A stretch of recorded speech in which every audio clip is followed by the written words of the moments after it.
Hello, it's Beach Camsman and Jack from Bam, and we are here for our June update on what's happening on the seawall, and Jack's kindly going to show us around. Right then, Jack, so what's been happening?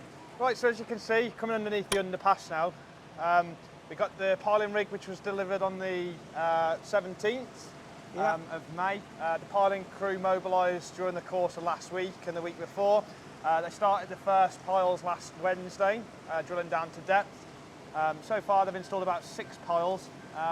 It's a different rig to what we've used before, so that's a 14-ton hut rig, or hutty, some people call it. The rig that we previously used was a Clem 709, that was a 14-ton rig. That's nearly 40-ton, that one. Right, okay. So a lot bigger rig, requires a lot more space. There's a temporary, we put a lot of temporary fill into there, so we have to use an engineered fill in that section. We can't use like backfilled sand because it's part of the piling platform to allow the rig to sit on. Yeah. So we use a material called Type 1, which we place and compact the material. And then on top of that, then we install bog mats, which are the big timber mats, which help distribute the load through the stone even further. So underneath where the machine's currently sat, there is bog mats, and there is all the kind of track protection down. Right, so that's what keeps it level then? Yeah. So in total, in this area, there's roughly, somewhere around, in this specific area itself, there's roughly about 38, 39 piles, I think. There's then 4 on the left-hand side of the channel over here for the eastern pier. Okay. And then there's 4 over there for the eastern abutment. Right, okay. And then there's also another load of piles on the approach to the marine parade that we've got to install. Okay. And another 4 piles for the western abutment over there. Okay. So in total, there's 52 piles to install between those 4 areas. I saw a question on your page the other day. There was a 3-ton excavator working in the stream, and somebody had commented on why was the 3-ton excavator in there. Basically, over time, you just get a build-up of sand, wash them back up, similar to what used to happen in where the old channel alignment was. And what the excavator was doing is just clearing that build-up of sand from the channel. We do it every couple of weeks and remove the kind of build-up of the material. It just allows the water to flow more freely, and it stops any water build-up back up the stream. Oh, that's right, yeah, that was in one of the VIP videos, wasn't it? Yeah. So the guys are finishing up on a pile today now, and then we're shutting down for the bank holiday weekend. So we've not got any works between Thursday and Monday morning over this weekend. The guys are all going home for the bank holiday. Okay. As you can see, coming round into here then, we've got the 70-tonner, which is basically back in the compound here, having some repair work done on it.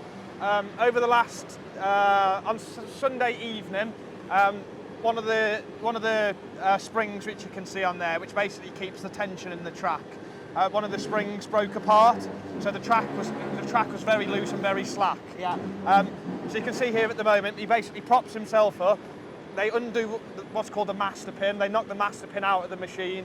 They split the track, pull its rollers out, and then they're just replacing the springs that you can see there now. So it's quite a big job to undertake, and when you've not got a lot of room, it's a very difficult. To do this, is there? No. So how long is this going to take to fix? So they stripped it down yesterday. They stripped the one track which was broken. And they inspected the other track on the other side while they were there as well. And they basically ordered replacement parts from Belgium yesterday morning. The parts arrived this morning. Wow. So that's how quick it kind of got turned around. And then the fitter will have everything back up and running, well, should have everything back up and running by about 8 o'clock tonight. Okay. So Monday morning we'll be ready to go. Amazing. It has slowed us down Monday, Tuesday and Wednesday this week, because obviously we've not been able to use the 70-tonner, and that's kind of how we supply all the materials in and out of the job, really. Yeah. All of the blocks are 14-ton in weight. Most of the blocks are 14-ton in weight, and most of the elements of concrete that we use are around about a similar weight to that. And the only other machine that we've got here now is the 22-ton excavator over there, which is working with a piling rig. And the 22-ton excavator doesn't have that sort of lift capacity in the machine to be able to lift that sort of weight. So the only way you can install the blocks, the recurves, facing panels, all that sort of stuff is with the 70-ton excavator or a 70-ton crane. Wow. So you can see they pop it up. They're just splitting a couple of more rollers there, taking a few more rollers off to allow to get the spring in and things like that. I'm not too familiar with what they're actually doing there, to be honest with you. It just looks very technical. Absolutely. That's all I can say. Doesn't look like an easy job. No, to split the tracks, you have to use a big hydraulic press. So that's in that box over there, and basically there's one master pin which holds all of the kind of track together, and they have to push the master pin out with a hydraulic press. So where these Komatsu engineers had to come from? So the Komatsu engineers on Monday were up in Scotland. And there's not a lot of people that can do this sort of repair. No, I'm sure it's not like just getting your tyres changed. No, is it? no, you can't take it down. Quick fit. Quick fit, yeah. Wow. But it should be back up and running by the end of the day, and then we'll carry on with how it works next week. So you can come on through here a second. I don't think you've seen much of this really since we last built it. No, we've not come on this side, have we? So section B now. Basically, this section here is where the units which will go down for the stairs, and the actual stairs will sit inside of there once they're delivered to site. So they're currently being prefabricated over in Ireland. Okay. Did see another question about where does all of the precast come from. That comes from a supplier called Shea Murtar, who are based over in Ireland. Right. They supply, they dredge all their own materials. Yeah. They dredge all their own aggregates, their own sands. The only thing that they import is cement, really. Okay. They make all their own steel on site as well. Right. So you do get very significant cost benefits of actually, I know it's a long way to ship, but you do get very significant cost benefits from it. And also, you do end up saving, I know you've got to transport the units over here, but you do end up with carbon savings from not having to transport all the materials into the factory. Right. Okay, it makes sense, yeah. And they obviously, any waste materials that they produce themselves, they can reuse as well. Yeah. So you do end up with carbon savings by using a supplier like that who can facilitate all their own kind of aggregates and sands and things like that.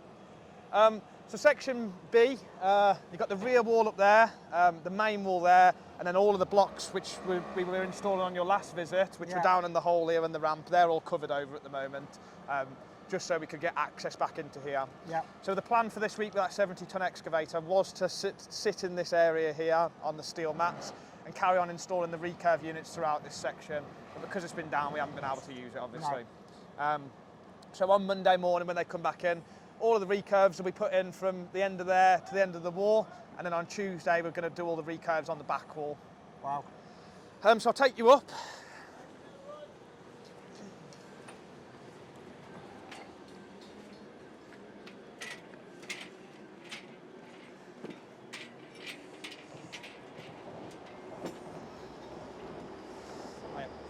So you get an idea now of the sort of scale and the size of the top of this area. So Jack, the driller who's just walked down the stairs, he's been coring down through the blocks, which you can see on the floor here. That's for where we tie the recurve units into the blocks and the structure beneath. Oh yeah.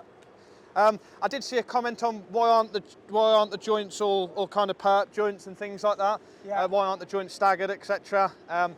Basically, each recurve unit is designed to independently take the load of a 1 in a 100 year storm event. Right. So it has to be reliant on the piles and the structure right down to the foundation, really, which is why we connect all of the bars and all of the blocks up together through the block. So when the wave does hit the recurve unit in a very, very severe storm event, all the loads are basically transferred down through the bar into the piles, right down into the ground. Amazing. So you're not actually reliant on the actual integrity of the wall and the joints together. Yeah. You do have what's called a shear key in between each of the blocks anyway.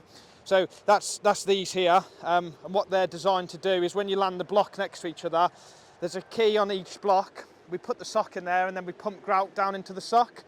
And that kind of prevents shear on the block itself, so the block from pushing forward or sliding forward. A bit of leg room, so to speak. Yeah. And then these blocks are all flat on top, obviously, because you've got the recurve units sitting on them. Yeah. But all of the blocks underneath have also got a kind of like an upside down channel built into the block where they interlock with the block below. So nothing can really move. Right. And like I said, they're around about 14 tons in weight each. And there's 7 blocks high on this main wall here. Yeah. The rear wall's 4 blocks high. You've then got all the trackside units which are running down the track. So we installed those last week. There's 11 of those in total. and they basically tie into the new footbridge once that's installed to link Marine Parade. So that will then go over the top. Yeah, yeah, we can have a little walk over here. So you'll basically walk through probably around about 300 or 400 mil up from this level here. So that'll be walking level in this section. Yeah. And you'll walk straight over the new bridge, which will link you onto Marine Parade then. So it'll connect the higher level promenade on Marine Parade to the higher level promenade in section B, and then right the way down to Coast Guards then. Okay. So disabled access wise, you would come up around the corner, go up the disabled access ramp onto the top of Marine Parade, and then up and over the footbridge and, down, and carry on down. The ramp on this beach, there's a ramp down onto the beach itself to allow members of the public with restricted mobility down onto the beach, the same as the ramp on Marine Parade. But to come up in this section, there's only a set of staircase to come up to the higher level promenade. Right, okay. And that set of staircase will basically fit in this gap here. And there is some wall units to put on the outside there just to protect the staircase and the handrailing, which will be on the inside. So you get a very good idea now on the sort of scale. Yeah. Over in section A, we've started making progress with installing the blocks over there. So on the left-hand side of where the three guys are stood, so that's the two engineers just working out the levels for Van L and our foreman. I've seen quite a few comments on there about all the workforce ever do is seem to stand around and things like that.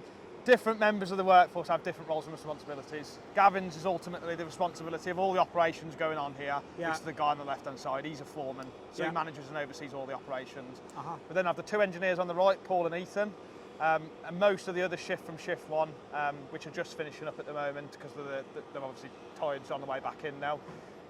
They're all on the way back home already, but you have the likes of banksmen, you have the likes of a concrete linesman, so they all have to have different competencies, different training requirements, completely different skill set to one another. So you have to have competencies for a banksman, which are the people that kind of guide and escort the machines. You have to have competencies for slinging and lifting a load, so you'd have another guy who would sling and actually kind of connect all the kit to the load itself. You have a concrete linesman, so his role is to make sure all the lines connected up properly, all the pumps operating in the correct manner. You then have engineers, you have drillers who core into the blocks, you have steel. And I guess a lot of it as well, a lot of the jobs are waiting for someone else to finish their task so they can do theirs, so they have to... That's it, yeah. So for example, if we were doing a structural concrete pour, you would have a steel fixer who would fix the steel. The carpenter would then have to wait for the steel fixer to finish so he could put his shutters up. The linesman would then have to wait for the chippy to finish before he can start pumping concrete into there. Same with precast. The banksman would guide and escort the machine, and you'd have a different guy there as a lift supervisor and kind of slinging and lifting the load. You also have APs on site as well, so appointed persons who basically plan and manage all of the lifts. Amazing. Which I'm one of myself. So after Van L have finished with the piles in the open channel and closed channel area over there, the plan is for Van L to move on to the Marine Parade section. I'll come on to that in a moment and what we intend on doing there, because I know Network Rail have obviously put up a post recently about closing this section off for the works to allow the programme to continue, which has been agreed with the local council. So they are going down the community hub this Thursday from around about 1 o'clock, I think it was. Or 12 o'clock. That's just on Marine Parade, isn't it? There, yeah, just at the top of Marine Parade, just behind the 70-ton excavator, next to the kiosk up there.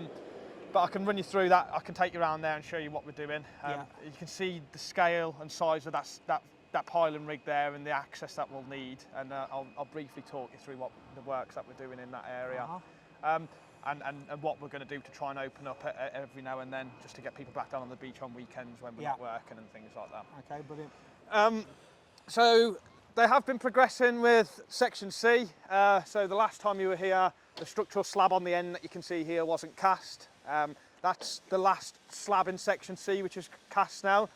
And they've started infilling on the top of section C with the regulating concrete now.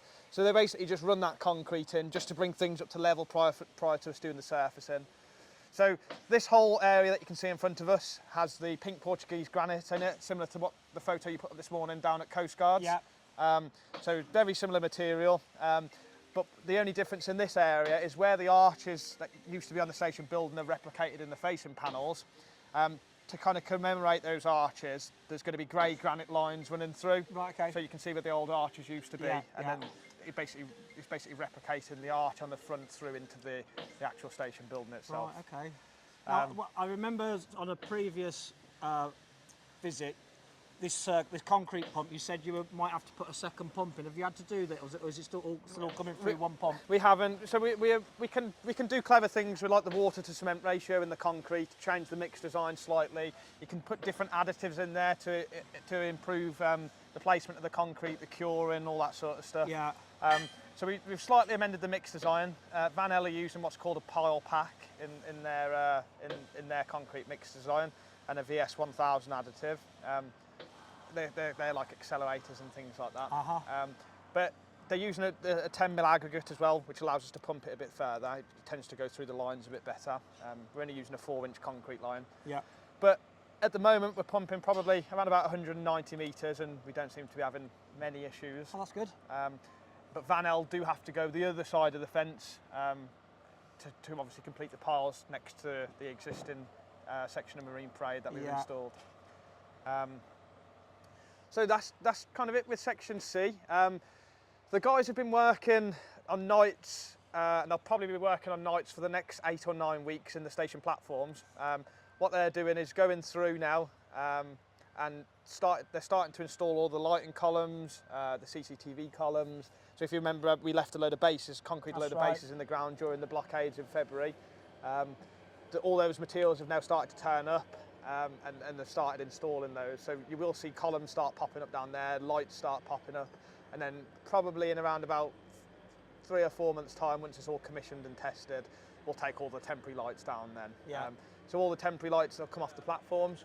Last weekend we completed the last section of surfacing up the top and installed the last unit. That's everything pretty much surfaced right the way up to Coast Guard's bridge now. And we're due to install the gate at that end at the end of June.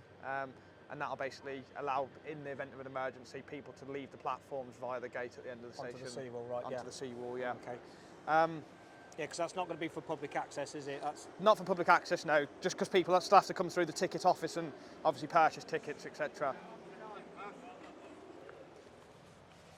And then the section you can see in front of us here, we've started mucking away the rock.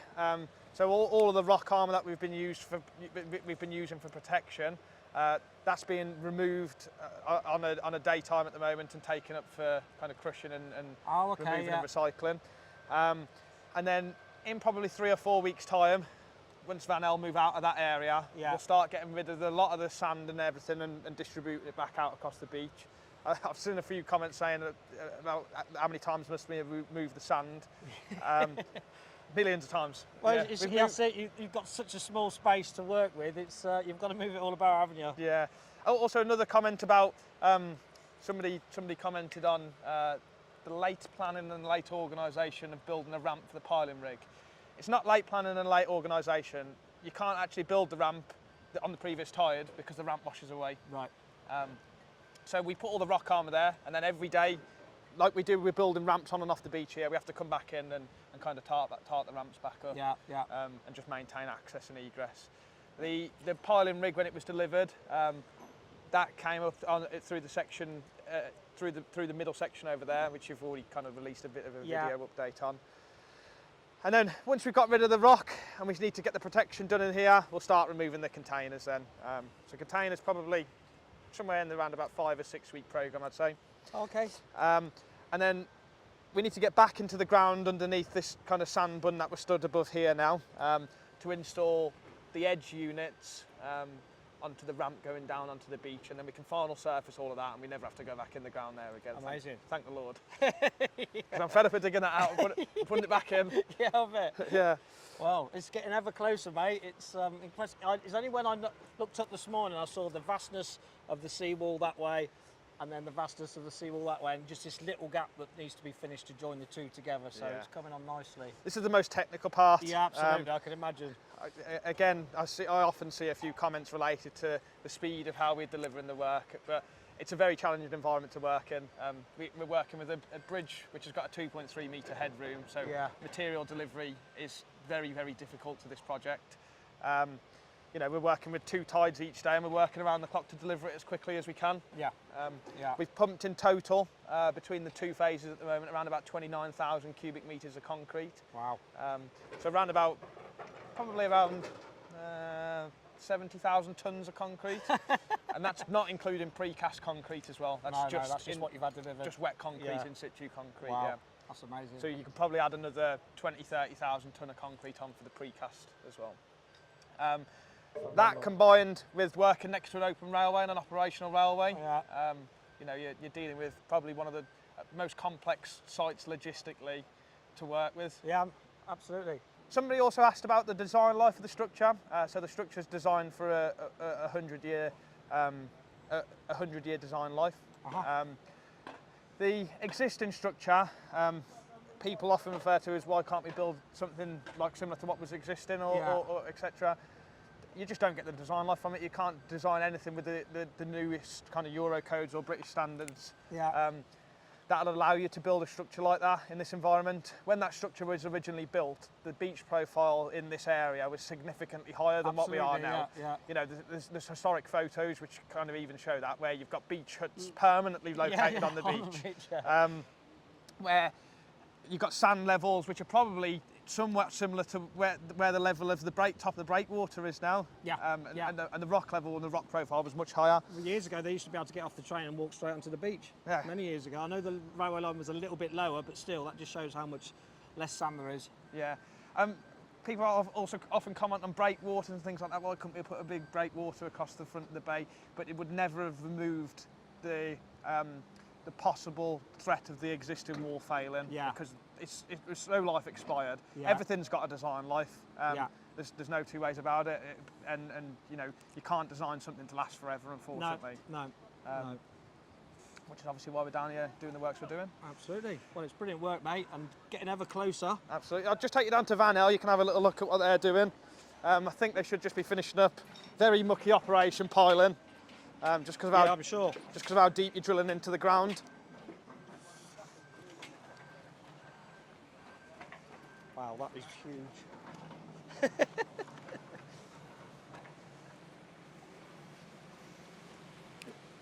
Craig? Not bad. This is Craig, one of the piling foremen. Hi, Craig. He's just kind of overseeing the works. Then you've got Benny, who's operating the rig, and the rig driver. And then he's got a team of 3 working with him and our 2 engineers. So, as you can see, like I mentioned, all of this here is imported engineering fill, all placed and compacted prior to us getting the piling rig in here, and it has to be tested. So we have to do what's called a plate bearing test on it to confirm the compaction has been achieved as you've been installing it. So you install it in a set thickness of a layer, and it has to have a set amount of passes with our compaction plant and machinery.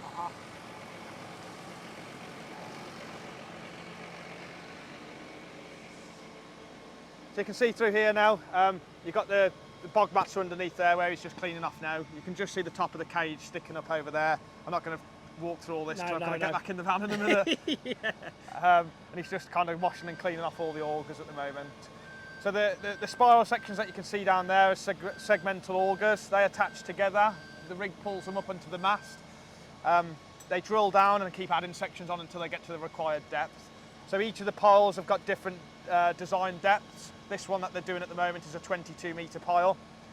They've just finished concrete, and that's pretty much concreted up to the top now. 22 metres deep, is it? Yeah. That hole is, yeah. Wow. So what they do is they've got some casings which you can see over on the back left-hand side, and you can see on the front of the rig there. They put the casings on to case down through our platform so it doesn't all kind of fall into the hole as they're all going. And they case down into the rock then. Once they've achieved a bit of a socket into the rock then, they can basically free auger from the end of there then. So they only need to case down through our piling platform and through probably 2 metres, 3 metres into the head of the rock. Right. So Section A works obviously involve the interface between Marine Parade and Section B over there with the new link bridge which is due to be installed. So you can see, if you just look down the line there with the camera, you can see the alignment of the blocks as they come through in the recurve units. we've basically got to install some piles along a very similar line to that. Okay. So there's 10 piles in total to install, which basically brings us down to roughly where I'm stood here. And then there's a new abutment to build here. So as you can imagine, when that 40-ton piling rig's working in this area, all of the piles for this section require this access to be closed. Yeah. And now we've seen how big it is, we see why it needs. Yeah, and also we have to do the piling for the new abutment. So the abutment will be in line with the existing abutment for the new bridge, which joins the two sections together. Yeah. And like I said, unfortunately, that requires us to close this section just because of the safety element. Absolutely. Really. So what we're anticipating doing is we're going to open it up as much as we can. So we're going to put the piles into the ground. We're going to cast the reinforced slab which joins all of the piles together, and then on weekends where we're not working, we're going to try and open back up an access through to allow people on and off the beach. There is also going to be a gate positioned at the top of the ramp that in the event that people do get caught out with a tide by the King's Walk section. Yeah. If they do get stuck this side and they can't get back through, we can let people through if they need to. Once the pile cap's built, there'll be a slight gap in the delivery of the blocks, which will probably open back up this access completely full. We'll just temporarily surface over here and allow access back through. And we are also going to be putting a board up on front of the hoarding out there, which will tell people when we plan on opening the wall up to allow access onto the beach. Okay. So every weekend that we are working, there probably won't be access onto the beach, but every other weekend where we're not working, we'll probably allow access onto the beach. Okay. And if there's anything we can do in the short term, once the piling's completed or once the foundations are installed, to open it back up to allow people onto the beach, we will do. Amazing. Well, thanks again, Jack, for another informative tour. You're welcome. Like I say, we do these tours once a month, but if you want to see the bits in between, just join our VIPs on YouTube or on the website, or become a Facebook subscriber. Thanks again, Jack, and thanks again for watching.